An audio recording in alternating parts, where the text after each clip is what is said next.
जय हिंद। आज की इस क्लास में आप लोगों का स्वागत है। आज की क्लास में हम लोग डिस्कस करेंगे व्यंजन वर्ण के बारे में, क्योंकि जो पीछे की क्लास हम वर्ण विचार का 2 ले चुके हैं, उसमें हम पढ़ चुके थे कि स्वर वर्ण क्या होती है, उसके सारे प्रकार क्या होते हैं, मात्रा सूत्र क्या होते हैं, प्रत्याहार सूत्र क्या होता है, प्रत्याहार सूत्र बनाए कैसे जाते हैं, ये सारी चीजों को हम अच्छे से डिस्कस कर लिए थे और आप लोगों को बताया भी थे कैसे से आप करेंगे तो ये सही से बन जाएगी। आप लोग को नोट्स खुद से लिखना है, हम यहाँ पर बताने वाले हैं। अगर खुद से लिखेंगे तो आपका जो लिखने का तरीका है वो इम्प्रूवमेंट होगा। ये हम अपने अनुभव से बता रहे हैं, ठीक ना। अगर आप लोग अभी से तैयारी कर रहे हैं, अगर मतलब आप लोग अगर 6 में पढ़ रहे हैं, 7 में पढ़ रहे हैं और अभी से ऐसा करना सीख गए ना, तो यकीन मानिए आगे जाके आपके टक्कर में फिर कोई होगा ही नहीं। यानी कि ये इस प्रकार से लिखने का डेवलप हो जाता है, मतलब लिखने का तरीका इस प्रकार से हम लोग सीख पाते हैं ना कि फिर सिखाना नहीं पड़ता ऐसे बाद में हम लोग को। क्योंकि आज अभी हम एक स्टूडेंट को 10th में पढ़ा रहे हैं, तो उसको कहते हैं अरे खुद से लिखो, सवाल जानते हुए रहता है लेकिन कहते हैं अरे लिखो खुद से, वो लिख नहीं पाता है। इसी बोलते मतलब क्या लिखे, पता ही है हमको, सवाल का जवाब जान रहा है, उसे पता है कि हाँ ऐसा जवाब है, बताने के बाद कहता है हाँ हम ये जानते हैं, लेकिन उसको लिखना ही नहीं आता है। क्या फायदा जब लिखना ही नहीं आता, सब कुछ जान रहे हैं। अब आपके पास चावल हो, आटा हो, सब कुछ हो, लेकिन खाना बनाने ही ना जानते तो उसका फायदा क्या है। इसलिए आप लोग मेन जरूरी जो है टेक्निकल स्किल, ये जरूरी है, ये आप लोग को सीखना पड़ेगा। तो खैर लेट ना करते हैं और अपने क्लास को हम डिस्कस करते हैं। तो आज की क्लास में हम व्यंजन वर्ण और उसके प्रकार, उसके उदाहरण, ये सब चीजों को जानने का प्रयास करेंगे। यदि क्लास छोटा रहा तो हम आगे भी पढ़ने का प्रयास करेंगे और अगर लंबा हो गया तो हम व्यंजन वर्ण तक आज सीमित रखेंगे। तो व्यंजन वर्ण होती क्या है, पिछले क्लास में बताया था कि जो खुद में अपना मतलब भरपूर हो यानी पूर्णता पूरा हो उसे हम स्वर वर्ण कहते हैं। वहीं अगर जिसे दूसरों की सहायता करें मतलब लेनी पड़ जाती है उसे हम व्यंजन वर्ण कहते हैं। तो दूसरों की सहायता क्या लगा, जब वर्ण है, वर्ण मात्र 2 ही होता है, स्वर वर्ण, व्यंजन वर्ण। स्वर वर्ण तो खुद में पूर्णता पूरा है। अब रही व्यंजन की बात, ये दूसरों से सहायता लेता है। दूसरों से कौन, बचा स्वर, स्वर से सहायता लेगा, यानी कि स्वर वर्ण से जो सहायता लेता है उसे व्यंजन कहते हैं। अगर परिभाषा आप लोग लिखना चाहेंगे तो लिख सकते हैं कि वैसा वर्ण जो स्वर वर्ण की सहायता से बोली जाती है या लिखी जाती है उसे हम व्यंजन वर्ण कहते हैं। देखो व्यंजन वर्ण हो गया, व्यंजन वर्ण स्वर की सहायता से लेता है, मात्रा सूत्र है वर्ण। हाँ देखो ये बहुत ज्यादा जरूरी है। मात्रा सूत्र हम बताया था कि पहला में क्या था, अयुन था, दूसरा में क्या था, ऋलिक था, तीसरा में क्या था, एवं था, चौथा में क्या था, एवज था, फिर पांचवा क्या था, हैवर्ड था, छठा क्या था, लग था। तो इस प्रकार से हम देखते हैं। तो देखो जब शुरुआत में जो 4 था, हम बताए थे कि शुरुआत के जो 4 मात्रा सूत्र है वो कौन है, यानी कि शुरुआत ओ से होता है और हमारा अंत क्या से हो रहा था, एवं से, यानी अंग जो बनता है हमारा उसे क्या कहते थे, सॉरी एवं से अंत हो रहा था, तो एवं से अंत हो रहा था तो हम उसे अच कहते हैं स्वर वर्ण को। तो उसी प्रकार से जो व्यंजन वर्ण होती है वो शुरुआत होती है 5वें सूत्र के, यानी मात्रा सूत्र के जो 5वां सूत्र है वर्ण, वहां से शुरुआत होती है और अंत जो होता है, अंत का जो हल है वहां से अंत होता है। तो हम बताए थे कि प्रत्याहार सूत्र को बनाते कैसे। प्रत्याहार सूत्र का क्या, जहां से प्रत्याहार सूत्र बनाना है उसका पहला ले लो, जहां तक बनाना है उसका सबसे अंत का ले लो। तो देखो पहला में हम चूंकि 4 तक तो स्वर वर्ण है, हम पढ़ रहे हैं व्यंजन वर्ण, तो व्यंजन वर्ण को मतलब दूसरा नाम क्या देंगे इसको जानना है। तो चौथा तक तो हमारा स्वर वर्ण पूरा हो चुका है। अब रही बात 5वां की, तो 5वां में क्या हमारा, 5वां हमारा है हाई वर्ण, हाई वर्ण। और लास्ट जो 14वां है, 14वां लास्ट क्या है, 14वां सूत्र है हमारा हल, 14वां हल है। अब देखो प्रत्याहार सूत्र बनाते कैसे थे, जहां तक बनाना है तो उसका पहले शुरुआत ले लो, शुरुआत क्या है हमारा ह है, और अंत क्या हमारा देखो ल, हल। अब बताए थे कि जो अंतिम में रहता है जिसका हलंत लगा होता है उसका गिनती वर्ण में नहीं होता है, वो इस संज्ञा का काम करता है जो कि लोप हो जाता है। इसका जो प्रयोग है प्रत्याहार सूत्र बनाने के लिए किया गया था। तो देखो यहाँ पर हल बन गया, इसलिए जिस प्रकार से हम स्वर वर्ण को एक दूसरा नाम ऐसे बोलते थे उसी प्रकार से व्यंजन वर्ण को दूसरा नाम हम हल बोलते हैं। वही है कि मात्रा सूत्र है वर्ण से हल तक, इसलिए इसको क्या कहा गया, हल कहा गया। अब व्यंजन वर्ण के उदाहरण देखो, यहाँ पर हम उदाहरण दिए, व्यंजन वर्ण के प्रकार भी लिख सकते हैं, व्यंजन वर्ण के उदाहरण भी लिख सकते हैं, कोई दिक्कत नहीं। क्योंकि व्यंजन वर्ण यहाँ पर क्या आएगा, स्पर्श व्यंजन आएगा, अंतरस्थ व्यंजन आएगा, उष्म व्यंजन आएगा, ये सब चीजें आएंगे इसमें, बस वही है। तो प्रकार भी लिख सकते हैं और उदाहरण भी लिख सकते हैं। देखो स्पर्श व्यंजन, नाम से ये स्पष्ट होगा, स्पर्श यानी कहीं ना कहीं कुछ में स्पर्श हो रहा। तो आधा तो हम मतलब पहले ही समझ जाते हैं नाम से। कोई भी देखो चीज को समझने के लिए सबसे पहले शाब्दिक अर्थ समझो। अगर शाब्दिक अर्थ समझ गया ना तो उसको समझने में बहुत ही आसान हो जाएगा। जैसे उदाहरण में कि समानता, सम माने बराबर, अंतर माने दिखने वाला, अरे बराबर जो आपस में दिखे वही समानता है। और क्या स्पर्श माने क्या, यहाँ पर स्पर्श हो रहा है, कहीं पर हम टच कर रहे हैं, वही स्पर्श। तो उस प्रकार से चीजें होती है। जैसे कि आधा त्रिभुज का एक पार्ट आता है सर्वांग समता। सर्वांग समता यानी सर्व जोड़ अंग जोड़ समता, यानी जिसमें सभी अंग आपस में बराबर हो, वो सर्वांग समता कहलाता है। समरूप यानी सम माने बराबर, रूप यानी एक जैसा रूप दिखने वाला हो, उसे हम समरूप कहते हैं। उसी प्रकार से स्पर्श व्यंजन की बात आती है। देखो स्पर्श व्यंजन, देखो सबसे पहली बात क्या होती है, आप कुछ भी बोलिए, जैसे मैं वर्ण पढ़ रहा हूँ तब क्या बोलेगा, ओ आ तो इसमें बोलना नहीं है क्योंकि हम लोग क्या पढ़ रहे हैं, व्यंजन वर्ण, स्वर वर्ण पढ़ रहे नहीं। तो जो भी स्वर वर्ण है उसको छोड़कर अब व्यंजन वर्ण का उच्चारण करके देख सकते हैं। क का उच्चारण देखो, यहाँ एक आवाज यहाँ पर इसे पकड़ के देखेगा कंठ के पास, तो ये जो है ना कंपन करेगा, क ख, इस प्रकार से होता है। तो यही चीज होती है कि मतलब स्पर्श का यहाँ पर देखो, जो हमारी जीभ होती है, ठीक है, जो जीभ होती है इसका जो स्पर्श होता है, यानी कि जीभ जहां से जिसका जड़ होता है, जहां पर से वो निकला हुआ रहता है, जहां पर उसका फर्श हटा रहता है, यहाँ पर रहता है, इसी के पास में रहता है। तो क्या है, यानी कि कहा गया है कि जिन वर्णों के उच्चारण में जिह्वा का भाग, जिह्वा मतलब ये जो जीभ होता है ना, उसे हम कहते हैं जिह्वा संस्कृत में। तो जिह्वा का भाग यानी कि मुख का जो भाग है, जिह्वा का कोई भी भाग मुख के किसी भी पार्ट में सटता हो उसे हम स्पर्श व्यंजन करते हैं, यानी किसी में स्पर्श करता। जैसे बोलो तो देखो, तो बोलो तो बोलो चो, तो देखो कभी तालू में ऊपर सट रहा, कभी दांत में सट रहा। जैसे पो बोलो, तो पो बोलेगा, फो ये सब पो ये सब बोलेगा तो क्या ओट सटता।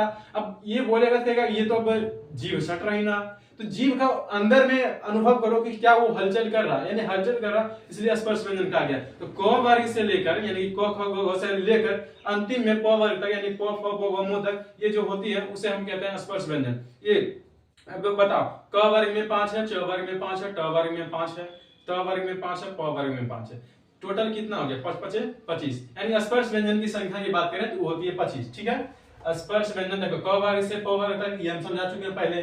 देखो उच्चारण में जिह्वा मुख के किसी अवयव स्पर्श करता है, इसलिए स्पर्श, ये तो हम पहले ही बता दिए हैं। देखो उच्चारण में जिह्वा द्वारा बंद हो जाता है। अब देखो जैसे कि बोलना चाहेगा, हम क्या बोल रहे थे कि ये जो जिह्वा का अथी होता है, मतलब कि जहां पर वो अथी क्या कहते हैं उसको, जड़ रहता है, उसका मूल जहां रहता है, यानी कि जहां से वो शुरू होता है, वो क्या जब उच्चारण करेंगे तो कहीं ना कहीं तो रुकना। जैसे कि आप दौड़िए, दौड़ते वक्त क्या होता है, सांस धीरे धीरे लेते हैं, यानी कहीं ना कहीं आपको कोई ना कोई क्रिया को स्लो करना पड़ता है, छोटा करना पड़ता है, या फिर उसको रोकना पड़ जाता है। ठीक है, जैसे पानी में डुबकी लगाते तो सांस लेंगे, मृत्यु हो जाएगी क्योंकि हम उसमें डूब जाएंगे। ये वो बहुत सारी प्रक्रियाएं होती है जो पानी में जाने के बाद वो हो जाएगी, तो हम लोग जीवित नहीं रह पाएंगे। तो जो जो नियम होती है उस प्रकार से काम करना पड़ता है। तो उच्चारण में जिह्वा द्वार क्या होता है, बंद हो जाता है उच्चारण करते समय। आप उच्चारण अभी अंदर तो देखने जा नहीं सकते, बस अनुभव कर सकते हैं, हाँ ऐसा होता है या नहीं। अब देखो व्याकरण में 5 वर्गों को संक्षेप में, अब देखो सबसे बड़ी बात होती है, अब यहाँ पर आएगा इस संज्ञा की बात। देखो टोटल स्पर्श व्यंजन में कितनी है, 5 है, क वर्ग, ट वर्ग, च वर्ग, त वर्ग, प वर्ग, ये है। अब सभी को संक्षेप में क्या कह सकते हैं ये जानना बहुत जरूरी है, क्योंकि अब क वर्ग देखो पहले क्या होता था कि पहले हमको अगर बात करें पूरा क वर्ग बोलने का तो क ख ग घ ये सब बोलना पड़ेगा। लेकिन अगर कहेगा पूरा क ख ग घ क्या बोले कि पूरा एक में आ जाए तो उसे हम क्या कहते हैं, क वर्ग। देखो हम लोग बचपन में पढ़ते थे तो बहुत जगह बताया जाता है, मतलब बोलते बोलते ऐसा हो जाता है उच्चारण में, तो सभी कहता है क वर्ग, च वर्ग, त वर्ग, ट वर्ग, प वर्ग।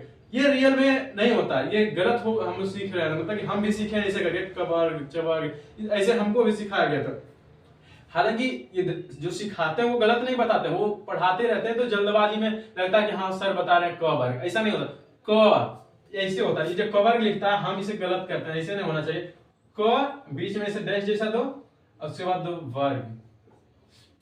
अब देखो क माने क्या होता है, यानी जान रहा है कि कोई व्यंजन वर्ण का है। अब वर्ग मतलब क्या होता है, जानते होंगे वर्ग का मतलब या कक्षा मतलब समूह होता है, यानी जहां पर बहुत सारे चीज उपलब्ध हो उसे हम वर्ग कहते हैं। जैसे अगर विद्यार्थियों का वो क्लासरूम होता है तो उसमें क्या एक विद्यार्थी होते हैं उसे वर्ग कहते हैं, नहीं यानी कि कक्षा क्लासरूम कहते हैं उसे इंग्लिश में, तो यानी कि उसमें बहुत सारे बच्चे हों, अकेले विद्यार्थी नहीं होते उसे वर्ग कहते हैं। उसी प्रकार से इसमें अकेले नहीं, जब समूह आ जाता है तो उसे क्या कहते हैं, वर्ग कहते हैं। उसी प्रकार से अगर क वर्ग का काम बोलते हैं तो पूरा वर्ग आ जाता है, को का पूरा समूह आ जाता है, जिसमें क ख ग घ अंग। अब जैसे च वर्ग बोलते हैं, यानी च का जितना भी वर्ग में शामिल है वो टोटल आ जाएगा, जैसे च छ ज ज य। अब उसी को देखो क वर्ग, हम क वर्ग बोलते हैं, ये हिंदी में हम लोग पढ़ते हैं। अब संस्कृत की बात आए तो इसे और छोटा क्या कह सकते हैं, इसीलिए क वर्ग को क्या बोलता है, कु। जिन भी वर्गों का कुछ बोलना हो कि सबसे शॉर्ट फॉर्म यानी सबसे संक्षेप में क्या कहेंगे, तो बस उसमें पहला अक्षर लिखो, उसमें हर्षऊ की मात्रा लगा दो, यानी प्लस कर दो हर्षऊ। यहाँ पर जैसे यहाँ पर हम लिखना चाहते हैं, ठीक ना, कि जैसे क जोड़ उ बराबर क्या बन जाएगा हमारा, कु बन जाएगा, बनेगा ना, सॉरी को हलंत हो गया यहाँ पर, ठीक है। तो ये कु बना, उसी प्रकार से च वर्ग को बोलना चाहे तो च प्लस उ, यानी च हलंत प्लस उ, तो चु बन गया, तो हलंत प्लस उ, टू बन गया, तो हलंत प्लस उ, तू बन गया, पो हलंत प्लस उ, पू बन गया। यानी ये सारी चीजें होती है, उसे संक्षेप में कहते हैं। और लास्ट में जो ऊ होती है वो क्या होती है? इत संज्ञा। क्या होती है? इत संज्ञा। और आपको हम बताए थे पहले कि इत संज्ञा का जो प्रयोग है वो व्याकरण में नहीं किया जाता, उसके वर्ण में गिनती नहीं होती। तो ये हमारा क्या होगा? ये जो ऊ आया है ये हट जाएगा। अब ये हट गया, हमारा बच गया को। अब को जो बच गया वही को दर्शाता है पूरा क वर्ग को। अब च हलंत प्लस ऊ क्या है? इस संज्ञा वो गायब हो जाएगा। अब बच गया हमारा क्या? च, यानी वो चो ही पूरा च वर्ग को दर्शाता है। आप लोग आशा करते समझ गए होंगे, ठीक है। देखो वही बोलेंगे संक्षेप में कु, चू, टू, तू, पू कहा जाता है। अब पांचों वर्गों का अंतिम वर्ग, देखो पांचों वर्गों का अंतिम वर्ग क्या होता है? क का अंगो, कहीं पर अणो भी पढ़ते हैं, लेकिन संस्कृत की बात करते हैं तो वहां पर अणो नहीं अंगो पढ़ते हैं। च का यो, ट का ट अर्गिनो। देखो हम लोग बचपन में मतलब पढ़े होंगे कि टवर्गिनो कहते हैं, ठीक है। तो टवर्गिनो का किसको कहते हैं? देखो नो, इसको हम नो कहते हैं, टवर्गिनो का है टो वर्गी, यानी टो वर्ग वाला जो नो है उसे ही हम टवर्गिनो कहते हैं। टो टो ठो डो ढो नो, इसमें जो नो आया उसे टवर्गिनो कहते हैं। टो थो दो धो नो, इसमें जो नो आया उसे तो वर्गिनो कहते हैं। यानी टो वर्ग वाला नो टवर्गिनो और तो वर्ग वाला नो तो वर्गिनो, यही है, ठीक है। ये समझ गए होंगे। अब देखो हो गया नो टवर्गिनो, तवर्गिनो, मोहलन। देखो ये जो उच्चारण होती है सबकी, सभी जो मतलब कवर टोटल का जो है कवर चवर, यानी कि पांचों जो स्पर्श वर्ण है, यानी पांचों वर्गों का जो स्पर्श है उसका उच्चारण अलग अलग जगहों से होता है। जैसे किसी का ओठ से होता है, किसी का दांत से होता है, किसी का मूर्धा से होता है, किसी का तालु से, किसी का कंठ। लेकिन इसमें एक सारी वर्गों में कॉमन चीज ये आती है कि जो सबसे लास्ट वाला वर्ण होता है, यानी पांचवा वर्ण, यानी कि अंगो, यो, नो, नो, मो, ये जो होता है इसका उच्चारण नाक से भी होता है। जैसे आप लोग हम करके दिखाते हैं, जैसे कि बहुत सारे होते हैं, जैसे कि शर्म आएगा, शर्म क्या पढ़ा रहे ना तो बता, जैसे नाक में हम बंद करके देखते हैं उसका उच्चारण सही से नहीं हो पाएगा। जैसे मैं देखो अंगो, क्या हो रहा है? नहीं हो रहा, मो बोलते हैं, देखो पूरा उच्चारण होता है। यानी कि इसमें जो सहायता है वो नाक का भी लगता है, यानी नासिका का भी सहायता लेना पड़ता है, इसलिए हम इसे अनुनासिक कहते हैं। अब सबको बोल के मतलब कि ये क्रमशः दिखाते हैं कि कैसे कैसे होता है क्रमबद्ध तरीके से। देखना अंगो, यो, नो, नो, मो, क्या हो रहा है? यहाँ पर सही से उच्चारण नहीं कर रहा ना, यानी नासिका का प्रयोग भी होता है इसमें, इसलिए इसे हम अनुनासिक भी कहते हैं, ठीक है। यही वाला हम बताए थे। तो सवाल अगर पूछा जाए, हम तो जब आएंगे टेस्ट लेंगे तो हम तो सवाल देंगे कि बताइए कि जो सभी वर्गों का लास्ट वाला वर्ण होता है, यानी कि अंतिम वाला जो वर्ण होता है उसे हम अनुनासिक क्यों कहते हैं? तो आपको लिखना पड़ेगा। हम समझा दिए कि क्या हो, यानी कि उच्चारण में नाक का प्रयोग होता है, इसलिए हम उसे अनुनासिक कहते हैं, ठीक है। अब इसको कह देंगे कि क वर्ग से लेकर प वर्ग तक स्पर्श व्यंजन क्या होता है। तो आप हम ये भी समझा दिए कि उसका जो मतलब उच्चारण में जिह्वा का अवयव जो है मुंह के किसी न किसी अवयव में टच होता है, इसलिए हम उसे स्पर्श व्यंजन, यानी कहीं ना कहीं स्पर्श करता है, इसलिए उसे स्पर्श व्यंजन कहते हैं। ये आपको लिखना पड़ेगा और ये अच्छी बात है। ये सब अगर अभी जान गए ना तो बाद में बहुत काम देगा। हम जब पढ़ते थे पहले तो प्रवचन सर जो हमको पढ़ाते थे वो कहते थे, अरे तुम लोग को जो पढ़ा रहे हैं ना व्याकरण ये सब कि वर्ग, उच्चारण, स्थान, ये सारे हम हमारे कंपटीशन में पूछा जाता है। इसलिए अगर अभी से क्लियर रहेगा तो कंपटीशन यानी कंपटीशन का थोड़ा सा पार्ट तो जानेंगे ना पहले से, उस वक्त आसानी होगी, इसलिए बता रहे हैं इसे हम। अब देखो इसकी संख्या 25 ये तो हम बता ही चुके हैं। अब पू, ये सारी की संख्या होती है, ये हम पहले ही समझा चुके हैं, अब ये समझाने की जरूरत यहाँ पर नहीं है। अब आगे हम देखते हैं दूसरा क्या है। इसके देखो ये जो हम उदाहरण दिए हैं को में स्पर्श व्यंजन है, इससे हम प्रकार भी लिख सकते हैं कि व्यंजन वर्ण के प्रकार है, स्पर्श व्यंजन, अंतस्थ व्यंजन, आगे पढ़ेंगे हम क्या कहते हैं उस व्यंजन। अब देखो यहाँ पर मतलब बोर्ड छोटा है तो नहीं लिख पाते उतना, धीरे धीरे मिटा कर लिखना पड़ता है, वीडियो को कट करना पड़ता है, क्योंकि डायरेक्टली बोर्ड छोटा है, उसके बाद हमें यहाँ लिखते रहे तो समय भी जाया जाता है, उसके बाद यहाँ पर उतनी व्यवस्थाएं भी नहीं है कि हम सब कुछ एक साथ कर पाए। देखो अब अंत अस्त व्यंजन, अंत मैंने क्या होता है? अंदर, ये तो पता होगा आपको, अंत मैंने अंदर, अस्त मैंने स्थान, अस्त मैंने स्थान। हम हमेशा से बता रहे हैं कि शाब्दिक अर्थ को समझो बस सारा प्रॉब्लम सोल्व, शाब्दिक अर्थ को समझो सारा जो समस्या निवारण हो जाएगा। अंत मैंने अंदर, अस्त मैंने स्थान, यानी जिन वर्णों का उच्चारण करेंगे तो उसका ध्वनि जो प्रतीत हुआ कि अंदर के स्थान की ओर जा रहा, अंदर जा रहा, अंदर के स्थान की ओर जा रहा, उसे हम क्या कहेंगे? अंत अस्त व्यंजन कहेंगे। यानी कि जिन वर्णों का उच्चारण करते समय ऐसा प्रतीत होगा कि उच्चारण करेंगे तो लगेगा कि अंदर की ओर जा रही आवाज ध्वनि, उसे हम अंत अस्त व्यंजन कहते हैं। वही देखो जिनका उच्चारण दोनों वर्णों स्वर, हाँ ये देखो सबसे बड़ी इंपॉर्टेंट चीज है। अब कैसे होता है हम ये पॉइंट को बाद में समझेंगे, पहले मेन क्या है वो समझो। ये पॉइंट जो है ना पूरा समझाएंगे ना तभी बाद में समझ आएगा। देखो उच्चारण के समय ध्वनि अंदर की ओर जाती है, ठीक है। अब बोल के दे सकते हैं, जैसे कि इसके अंदर कौन सी है, प वर्ग तो चूंकि पढ़ चुके हैं, यानी कि हमारा जो उसमें अति क्या कहते हैं स्पर्श व्यंजन तक पढ़ चुके हैं, तो स्पर्श व्यंजन खत्म हुआ, यानी कि प वर्ग से लेकर पूरा पढ़ चुके हैं। अब उसके बाद क्या आएगा हमारा, यो रोलो वाला ही आएगा। तो यो रोलो से स्टार्ट करते हैं कि कौन लगेगा कि अंदर की ओर जा रहा, बोलो यो रो लो वो, ये सारा बोलेगा ना तो लगेगा सच में आवाज अंदर की ओर जाता, लगेगा आवाज इस अंदर की ओर मतलब कि ट्रांसफर हो रहा, अंदर की ओर गमन कर रहा। बोल के देख सकते हैं आप लोग, पढ़ाई कर रहे हैं साथ में बोल के देखिए, य र ल वो। अब कहेगा हम इतना ही क्यों बोल रहे हैं, आगे भी बोल के देखते हैं। उसके बाद क्या था, श बोलो सो, अगर उसकी आवाज अंदर की ओर जा रही है तो वो भी होगा, नहीं जा रही तो नहीं होगा। बोलो श, देखो आवाज आएगा, ऐसे सो बोल के मुंह हाथ इसे रखो, श गर्म हवा निकलती है, इसलिए हम आगे पढ़ेंगे उसे उष्म व्यंजन कहते हैं। उष्म माने उष्मा, उष्मा माने गर्मी, यानी कि बोलने में से जिसका गर्मी निकलेगा उसे हम क्या कहेंगे, उष्म व्यंजन कहेंगे। यहाँ देखते हैं, अब देखो यो रो लो वो, ये हमारा कितना है, चूंकि अंदर की ओर आवाज जाने वाली 4 ही वर्ण है, इसलिए इसकी संख्या हमारी 4 होती है। जैसे यो रो लो वो उच्चारण करके हम दिखा दिया। अब अंत अस्त व्यंजन इसे क्यों कहते हैं, ये बता दिए कि उच्चारण करते समय इसकी जो आवाज होती है, इसकी जो ध्वनि होती है, लगता है ऐसा है कि अंदर जा रहा है, इसलिए हम उसे अंत अस्त व्यंजन कहते हैं। अब देखो अर्ध स्वर कहते हैं, ये जो पॉइंट है ये दोनों अभी समझने वाले हैं आगे, ठीक है। अब देखो इसको क्या बोलेंगे शॉर्ट में, जैसे हम इसको समझ लिए, अब हाँ इसको भी बता देते हैं कि शॉर्ट में अगर बोलना चाहे क्या कहते हैं, किधर गया, देखो अंत अस्त व्यंजन है। अंत अस्त में देखो है वरट, हमारा 5वां सूत्र होता है क्या, हाई वरट। 6ठा सूत्र क्या होता है, लग।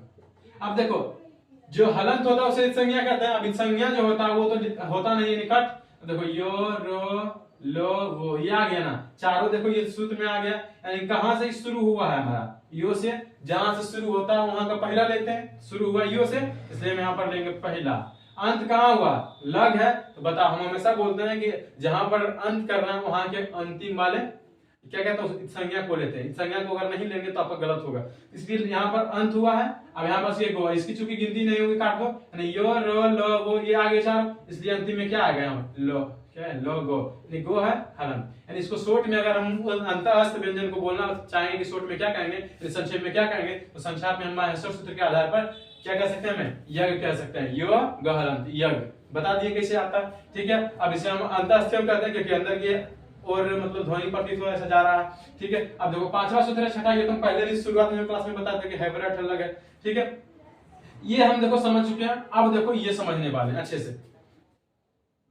अब जैसे कि उदाहरण देना चाहे अगर जो, तो यो जो होता है वो देखो कैसा दिखता है, मतलब किसके प्रति दिखता है, ई के मतलब लगेगा जैसे ई है। अब कैसे है ये हम करके दिखा देते हैं, ठीक ना।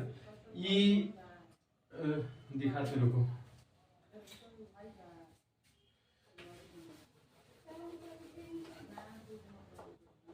देखो हम दिखाते हैं कि कैसे होता है, ई, ठीक है, ई है। अब देखो इसको बाद में ओ बोलो, यो, क्या बोला है हमारा, यो, यानी कि आधा जो है, यो का जो आधा भाग है हमारा क्या है, ई है। अब देखो वो, देखो वो को क्या है, ऊ जोड़ ओ, ऊ ओ, यानी कि इसका आधा भाग हमारा क्या है, वो। जैसे रो देखो, री से मिलकर आया हमारा, री का एक फॉर्मेशन है री। लो देखो लिरी, लिरी से हमारा क्या निकला, लो, यानी कहीं ना कहीं उसका छोटा सा रूप है। अब बताओ इसका आधा, इसका आधा, इसका आधा, इसका आधा, सभी का आधा है तो आधा को अर्ध कहते हैं। अब चूंकि ये सारी क्या है, री लिरी ऊ ई, सारा क्या है स्वर वर्ण है, इसलिए हम इसे क्या कहते हैं, देखो अर्ध स्वर। यहाँ पर तुम देखो नशा गया है, यानी ये ठीक है अर्ध स्वर, इसलिए इसे हम अर्ध स्वर कहते हैं। यही बोले कि आगे ये समझेगा ना तब जाएगा।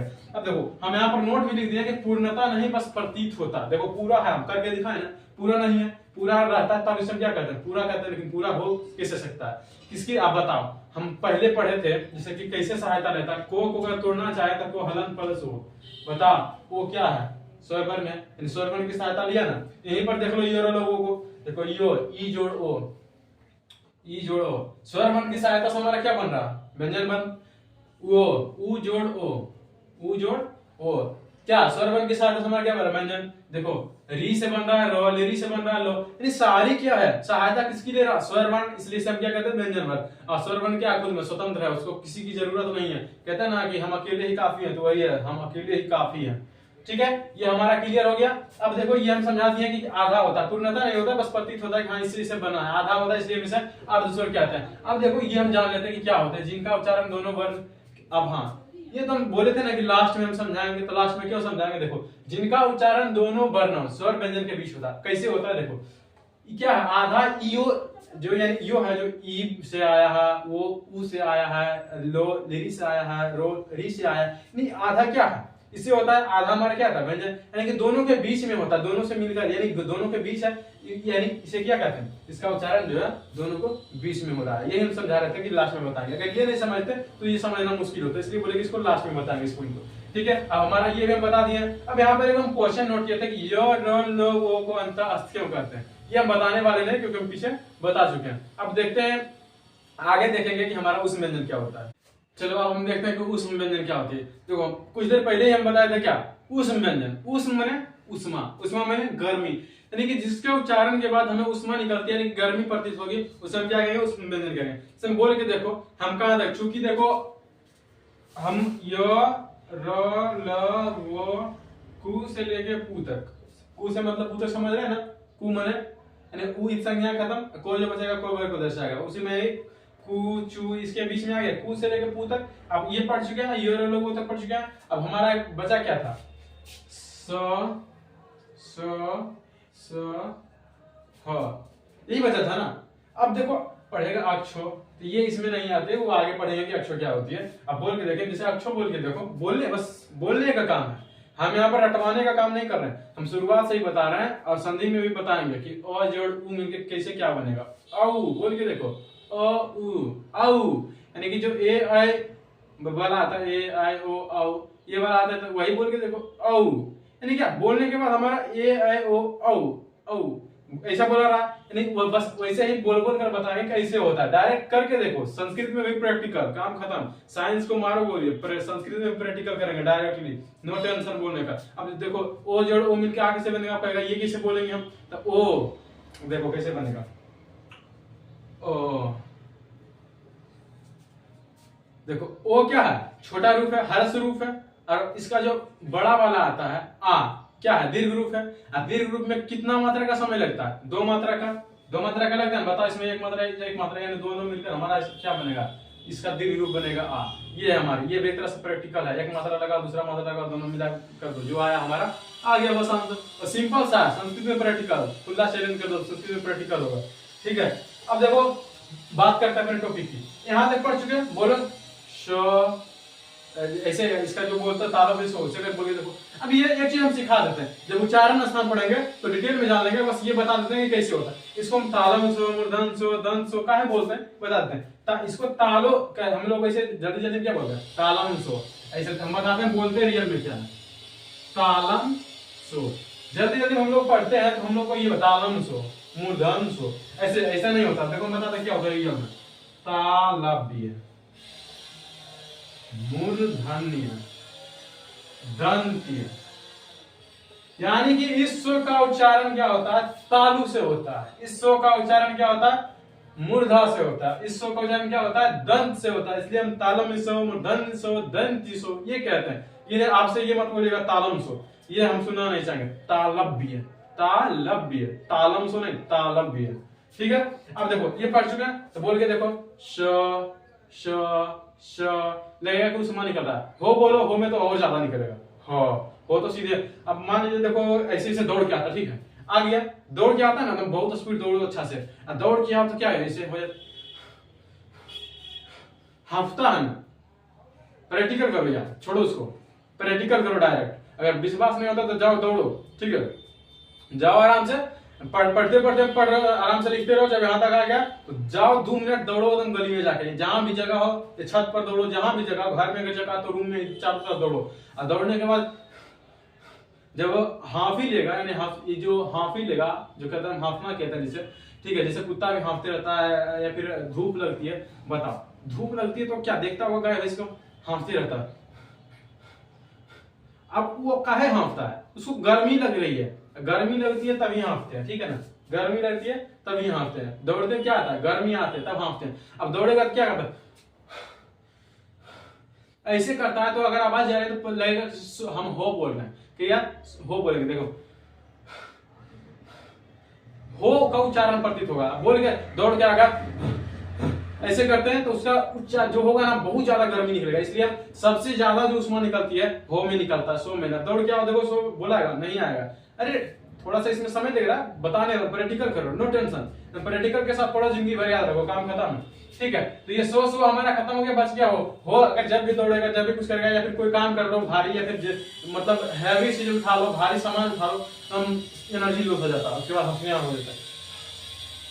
हफ्सियान होएगा तो हो का उच्चारण लगेगा, हो निकलता है, करके देखना, ठीक ना, खुद ही एहसास हो जाएगा। और उसके बाद इस हाथ को मुंह के सामने लाना, उसके बाद हाँ सुना, देखो गर्मी गर्म आवाज निकलेगी और गर्म क्या कहते हैं ध्वनि निकलेगी, ठीक है। ऐसे हम हो जो है सबसे ज्यादा ध्वनि जो है, सबसे ज्यादा उष्मा जो है इसमें निकलता हमारा हो में। अब ये देखो हम पढ़ चुके हैं, ठीक है। अब सबसे बड़ी बात होती है अंतिम, ये हम अंतिम छोर पर चल रहे हैं, तो अंतिम में देखो 13वां सूत्र में आसन सूत्र का क्या है, सशस्त्र है, सशस्त्र। अब 14वां क्या हमारा हल है, सशस्त्र। अब हम बताए थे कि जहां से शुरुआत करना है पहला ले लो, जहां अंत करना है लास्ट ले लो। शुरुआत हमारा करना सो से, सो ले लिया, अंत करना है, अंत लो हो रहा है, सॉरी यहाँ लिखा लो लिख दे, हमारा क्या बना सल, यानी कि हम उस व्यंजन को जो है सल व्यंजन के नाम से भी जानते हैं। टेंशन खत्म, मतलब डायरेक्ट प्रैक्टिकल देखो, रीजन क्या रीजन देखो, हम ये नहीं लिखाएंगे कि इसको हम सल भी करते हैं, सल काहे कहते हैं ये बताएंगे।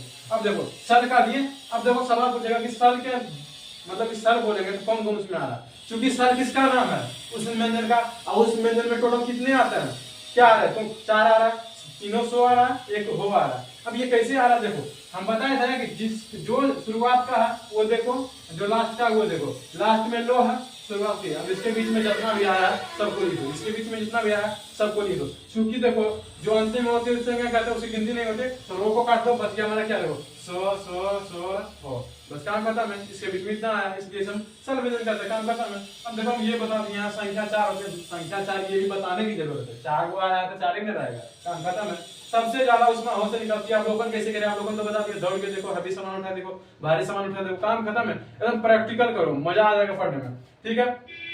अब तो इस क्लास में उतना कुछ रहा नहीं, अब आगे हम अगर होगा तो हो सकता है संयुक्त व्यंजन के बारे में हम बात करेंगे, ये क्लास की बहुत लंबा और इसलिए अगले वीडियो में जाने का प्रयास करेंगे। अगले वीडियो में हम संयुक्त व्यंजन के बारे में पढ़ेंगे, अयोगवा क्या होती है वो पढ़ेंगे, अर्धस्वर क्या होती है उसे वो पढ़ेंगे, अर्धस्वर भी, अब देखो अनुस्वर विषय पढ़े नहीं तो ये होता क्या है, ये अयोगवा के अंतर्गत आता है। अब जो वर्ण होती है उसका उपयोगिता क्या है, ये तुम पहले ही बताए थे कि बोलने में और लिखने में किया जाता है, और अगर उसमें क्लास में भी नहीं हुई तो हम उसके बारे में जानने का प्रयास करेंगे कि सबका उच्चारण स्थान क्या होता है, नहीं तो अगले क्लास में हम अच्छे से जानने का प्रयास करेंगे। तब तक के लिए आप लोग हमारे साथ बने रहिए, धन्यवाद, जय हिंद जय भारत।